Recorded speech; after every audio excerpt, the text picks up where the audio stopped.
Well, the other big story today, an NIA court in Jaipur has announced its verdict in the 10-year-old Ajmer Dargah blast case in which Swami Aseemanand, believed to be the big ideologue, has been acquitted along with 6 others for lack of evidence. 3 people, however, have been convicted, among them Sunil Joshi and DEVENDRA Gupta, who were full-time RSS workers. Sunil Joshi, the key conspirator, died 2 months after the blast in mysterious circumstances. The quantum of punishment will be announced on the 16th of March. Swami Aseemanand maintained a stony silence even as the NIA court in Jaipur acquitted him in the Dargah blast case of 2007, where 3 people died and 15 were injured. Investigating agencies had charged Aseemanand with being the inspiration and providing help for carrying out blasts not only in the Ajmer Dargah but also Mecca Masjid, Malegaon and the Samjhauta Express. But it was Devendra Gupta, a Vibhag Pracharak of the RSS from Jamtara in Jharkhand, who was convicted in the case. He was a close associate of Sunil Joshi, also an RSS Pracharak and key executor of the blasts. BHAVESH PATEL, charged with placing bombs in the Dargah, has also been convicted. Court के record पर यह चीज है कि सुनील जोशी और Devendra Gupta RSS के प्रचारक हैं। भावेश पटेल का संबंध गुजरात से है, उसका संबंध इन लोगों से था। The quantum of sentence for the accused will be announced on the 16th of March. Court has found Devendra Gupta and Bhavesh Patel guilty. Of the 149 witnesses, 26 turned hostile. One of the key accused who has been convicted, Sunil Joshi, died mysteriously 2 months after the Dargah blast happened, and Swami Aseemanand, whose confession created political ripples, retracted. But despite all that, the judge has convicted 3 people in this case while acquitting the others. In Jaipur, with cameraman Shamshu Zoha, Harsha Kumari Singh, NDTV. Sandeep Mahapatra, member of the RSS, joining us in the studio here on this. Mr. Mahapatra, your first, comments on this. Yes, Swami Aseemanand has been acquitted, but you do have another RSS worker who has been convicted. Right. So can we say that there is no such thing as saffron terror, as they call it? Nidhi, thanks for bringing that term again. And we have seen in the past, in the courts, yes. And we have seen in the past 2 former home ministers of UPA government and high functionaries of the Congress wanted to bring that term in, and we know what are the consequences thereabout. Insofar as the involvement of RSS is concerned, as you would have heard the public prosecutor who just now spoke, that he was involved with RSS, he was at one point in time, he was there. But to say that the narrative that was built during that time is still continuing will be totally wrong, because a narrative was sought to be built by the UPA and the Congress to besmirch the RSS, which has been their case all along for the last more than 90 years. And they got the results today. The courts are today pronounced that Aseemanand, who was found or who was projected to be the mastermind, has been acquitted. And this is not the last thing that we are hearing about this case. And I am sure that everybody is going to appeal. To say that, quote unquote, as you would use the term saffron terror, would be wrong at this point in time, and as such there is nothing of that kind that could be projected. Are the convictions though not an embarrassment for the RSS? No, look, that as I said, as you have heard the public prosecutor, he clearly said that he was at one point in time, but then in what circumstances this pronouncement has been made, one has not read the judgment, and I don't know how many people would have read the judgment. So the good part of the judgment is where Aseemanand has been acquitted, the bad part is where the convictions have happened? It is for those people who have been convicted, for them to take a call. But the fact remains that the case that was built up, be it Malegaon or be it other cases, be it the Ajmer Dargah or be it Samjhauta Express, each of these cases, if you would have seen in the last 4 or 5 years, is falling through. The Mokoka charges that was foisted on some of the accused in the Malegaon case has been dropped. Even by in Swami Aseemanand's case, it's not over, because there are other cases as well. And Javid, just give me a second, because Praveen, the reason why a lot of these cases are falling through is because witnesses have turned hostile. And we've seen that happened, whether it was this Ajmer case, whether it was Malegaon, and you had the prosecutor, Rohini Salyan, telling the Indian Express and claiming that she had been put under pressure by the NIA after the NDA government came to power to go soft on so-called Hindu terror cases. Praveen. That's right. That was Ms. Salyan's claim, and that the NIA obviously has a different point of view on it. But given the long record of witnesses turning hostile, there is clearly some ground for concern about this. I think the key point here, Nidhi, though, is the one that you've just made. Some of these cases are still ongoing.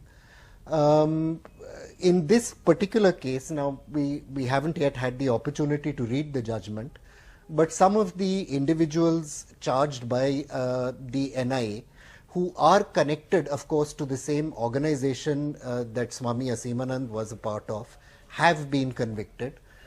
Regardless of whether one individual or is let off or not, the fact is that the finger is firmly pointing at an organization, and an organization many of whose members had links with the RSS.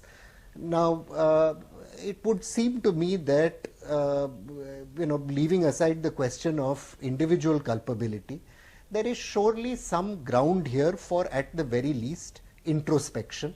And it is a little disappointing to hear, a rush to say, oh, this man is not involved, rather than to hear the introspection one would have liked to hear in this matter, because clearly something is quite amiss. Okay, Praveen, I'll just take your point because I just have a couple of minutes. I just want to get a comment from Javeer and then I'll end it with Ms. Mahapatra. As expected, RSS is celebrating the acquittal but giving no justification or explanation on the conviction.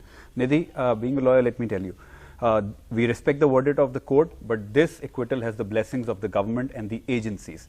For the past 2.5 years, Nidhi, in this case, 26 witnesses have turned hostile. The Ashwini Sharma, the assistant public prosecutor, has gone on record to say all the witnesses who have turned hostile have affiliations to the RSS. A Jharkhand minister, Randhir Singh, has turned hostile, and another gentleman, Govardhan Singh. I want to ask, why did NI was not able to convince the court, despite there being a confessional statement of Aseemanand before the court, before a magistrate? Why did they, despite that, fail to prove his case?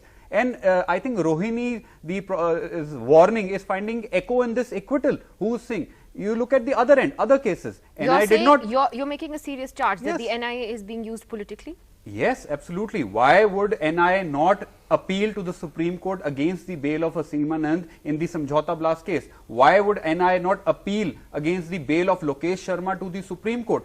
I have not come across agencies that don't appeal against bail of a terror accused. This is unheard of. And why does the change, has the color of the proceeding change color? Why can anybody from RSS answer me why all the witnesses who have turned hostile have affiliation to the RSS? Mr. Mahapatra. That's a simple question. And also on the point that Praveen raised. Yeah, I'll come back to what Mr. Praveen Swami has raised. He made a statement about the public prosecutor, Ms. Rohini Sanyal. You would have seen reports at that point in time coming out that even she was pressurized by the UPA government officials at that point in time. So what is the answer of the UPA functionaries of that time? Why would she be pressurized by a government that was thrown out of power? There are reports. No, there are reports. But it was the NDA government that won the election. Therefore, if you are not believing, if she came under the UPA's pressure after they lost the election, how can you believe that she was pressurized by the NDA after it happened after the NDA came to power. You read of the Ajmer blast case. He also said. May I complete? Please. So, if you read this statement that was given out by Rohini Sanyal at that point in time, that she said that there are officials during the UPA regime. She named them. She named the NIA officer that she during claimed. the UPA time also. Please read that again. No. So, by pointing out only after that NDA came and she has been pressurized, totally wrong, because there is two sides to the story which needs to come out. Insofar as the witnesses turning hostile, the law has to take its own course. I am not here to justify as to why they did not give this statement or why they turned hostile. That is not for me to answer, because if the witness has turned hostile, there are legal procedures that is to be followed.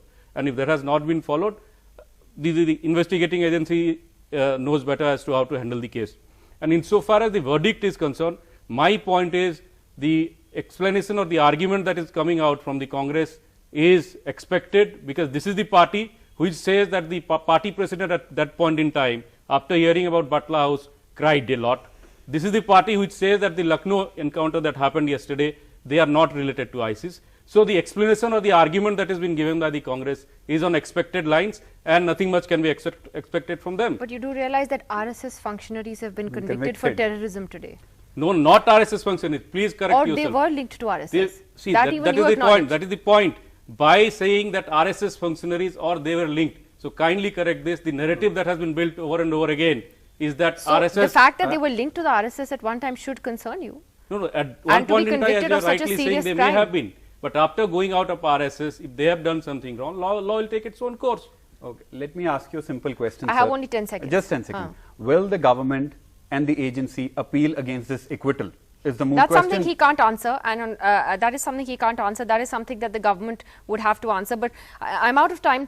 Thank you to you all for joining us. Let us see what the quantum of sentencing will be and whether, as Javeer says, the NIA will appeal and move this in a higher court. Thank you to you all for joining us tonight.